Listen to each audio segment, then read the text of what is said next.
Welcome to class number 4. We're going to talk about kata again today. I know last couple of classes we went over some basic movements, stances, blocks, punches, levels, things like that. We talked a little bit about what's looked for in kata when you're doing a competition or grading.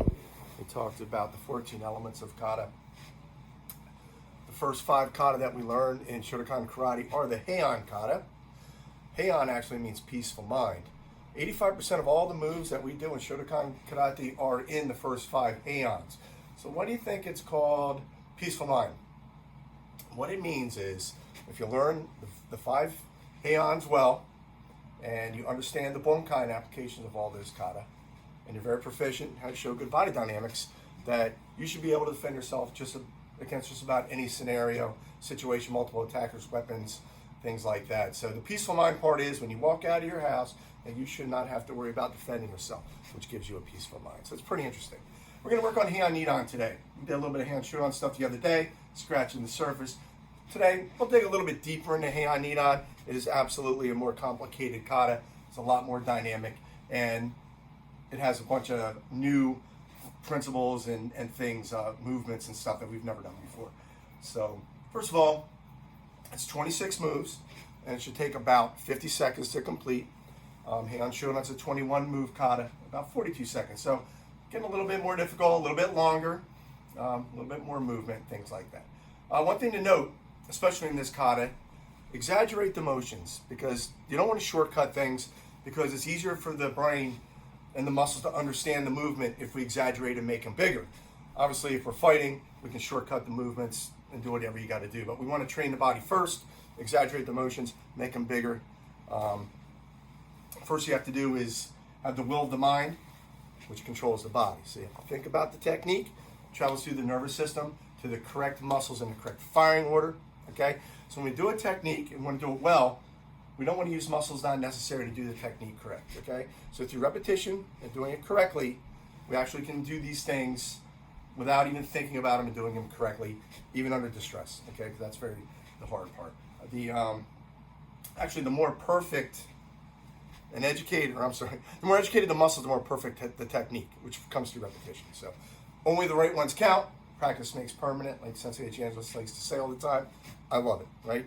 You can go pick up a guitar and bang on this thing all the time without any lessons. I don't know how good you're going to end up being with it. So you want to learn how to do it correctly, then you can practice it correctly and get better and better. So that's the point. So what does Heian Nidan teach? Has a couple new things. First of all, multiple attackers, right?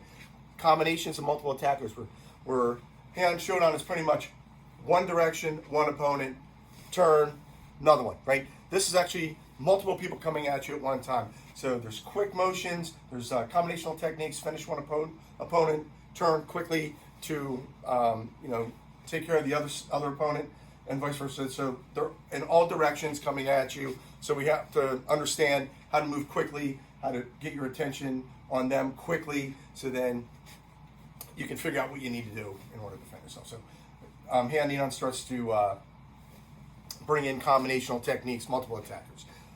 Like we said before, Heian Shodan's one breath, one technique, right? That's a maximal contraction. This kata has what we call sub-maximal contraction combinational breathing. So what does that mean?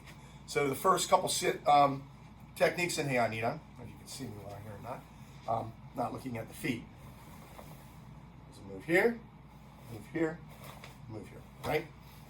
It's not 3 breaths, right? It's not and then right? By the time we get through this kata, you'd be hyperventilating. What good are if you can't breathe? So what we got to do is start to understand submaximal breathing.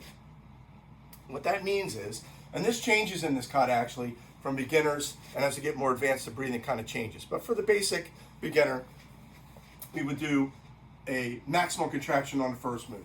So it'd be, right? Once I get this, I would do what we call submaximal, 2 breaths, 1 technique, right? As you get more advanced, all 3 techniques, 1 breath, right? That's where the tempo and timing starts to come in with the kata. But for now, let's understand what maximal and submaximal breathing is. 1 breath, right? So I expel 80% of my oxygen on one technique, right? You always hold 20%. Never cough all your air out. You want to keep some in your lungs, in your diaphragm, right? You always want to keep it somewhat inflated, not deflated. Second I deflate myself, I start to go like this. So you want to make sure you always have some air in there. So first technique, 1 breath. Second technique, 2 breaths, or 2 techniques, 1 breath. Got that? What happens when you hold your breath is you tense everything. If you tense everything, that means you have no vibration. In order to do a combinational technique, vibration is key. I must breathe through the technique in order for my diaphragm to be loose enough and my hips and all to make vibration power. 1 breath, 1 breath, 1 breath, 1 breath. That kind of makes sense. Might be exaggerating a little bit, just kind of give you an idea of what it is. That is, when we get a little more advanced, 1 breath,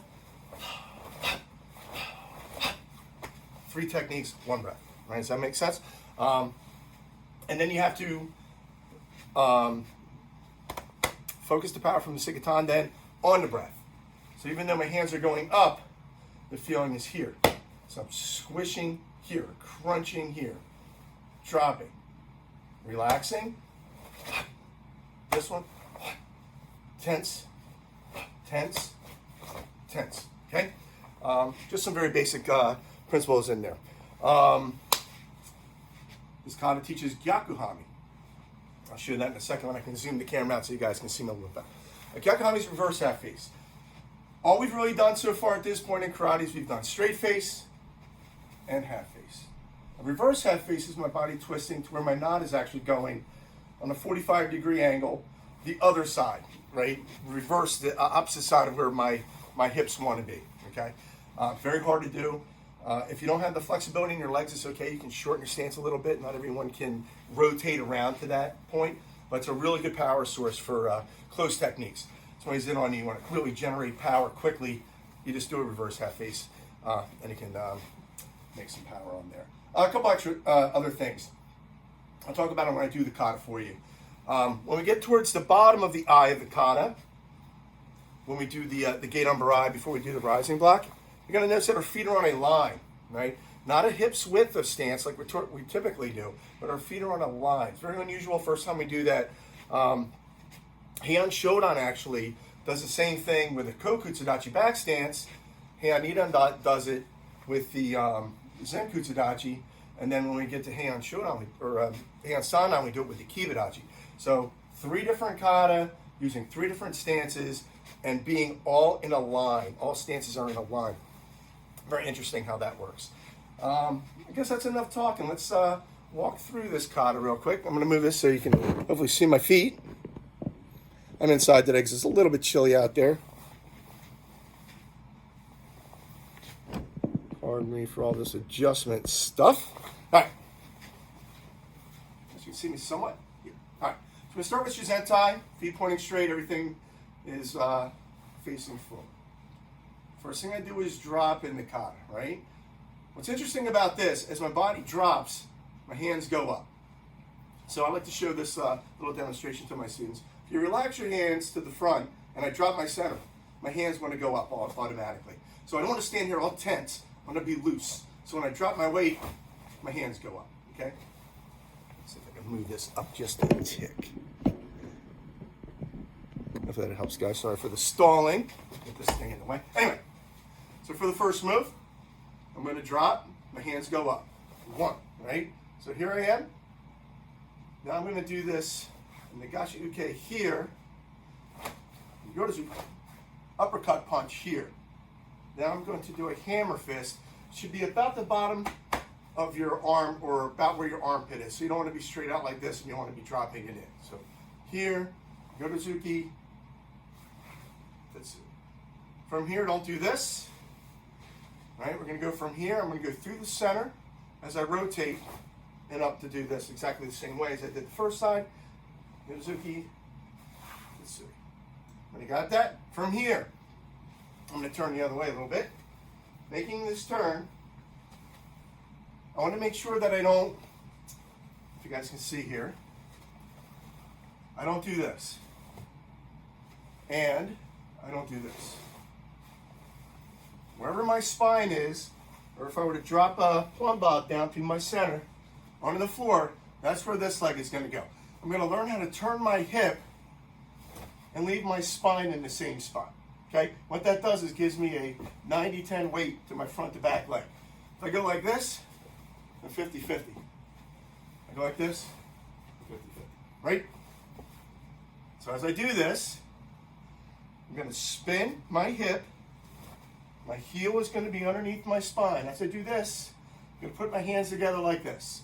Anytime we put our hands together, it's not loose. It's tight. I squeeze like this. What I'm going to do is I'm going to use that reaction force to create expansion into my kick. It's going to be a Kage kick. I'll do it facing this way. So from here, rotate. This will be a Kage kick and a back fist at the same time. One, squeeze, shoot to okay, kokutsudashi. 1, 2, right, shoot to okay, kokutsudashi. So from here, we're going to step in. 1, 2. From here, let's try not to make it a 1-2 move. We're not going to go 1. Go 1, nukete. Let's make it 1. As I shift forward, aye! Just like this. How this technique works, where my wrist bends is where my arm goes. Just like this. This should go to the center, like this, not this. See how it's not in the center? Got me in the center, like this. Got it? From here, very simple. It's going to go into the 4 Shuto-Uke parts from the Heian Nidan sequence. 1 here, 45. I don't know if you guys can see me or not. 1, 2. From here, I'm going to do the first Gyakuhami. Make an exaggerated motion. 1. Uchuke. 1. This would be the block with strike, however you want to look at it. From here, Gyakuhami. Now my belt's going this way. From here, I'm going to see if I get my knee up to my elbow. Kick, punch. From here, block. Gyakuhami going this direction. From here, kick, punch. From here, Rotuke. Well, this works. These 2 knuckles go in the meat of the forearm here like this. This is when it goes in a line, feet in a line, right? So I get from here and I turn. My feet need to be in a line, not a hips width wide. Okay, number I. Tate Shuto, stepping in, rising block. Turning, feet in the line again. Yeah. And then so I'm butchering this thing up with angles, guys, because my house is small. Just trying to give you an idea of some of the techniques in this kata. It's the first time we do a kick in kata with the, as you guys can see, with the Kage. First time we do a Kage, side snapping kick, and then we do a Maegiri Gyakuzuki. First time we do kicks in kata, and they give us 2 separate kicks. Kind of interesting how they do that. Yeah, don't forget the breathing. That's the biggest part of this kata. Reverse half face combinations, right? They're very difficult to do. Make sure you drop. Do this again a little bit. You guys can see me well. You might see me a little bit when I drop my body weight. I'm not sure. First move. Second move. So I squeeze. So I kick. Hey! Right to the center. Camera angle's probably a little bit off.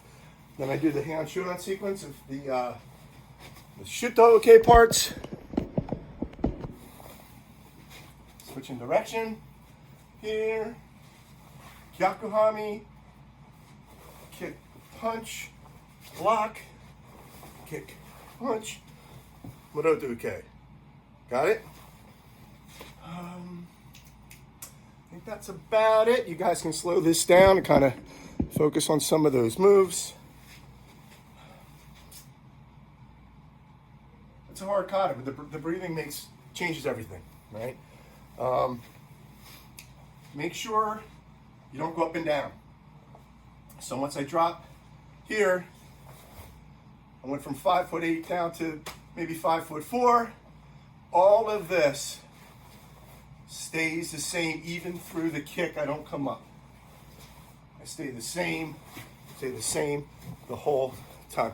I don't go up and down. Make sure you snap the kick back. It's a big deal, even with these. Right, we'll talk about kicking at another time, but it's 90% extension, 100% retraction. Right, we talk about kicking that way. So make sure you snap it back. Tight fist, good draw hand. Talked about posture last time. Let's keep our posture straight. There's a little bit of rotation stuff going on in here, especially with the Gyakuhamis. I don't want to be breaking posture with these, right? Because I can't rotate properly. I rotate properly on my spine. Very common theme in this kata. Makes it easy. And if you got any questions, hit me up on the message on Facebook. Puss.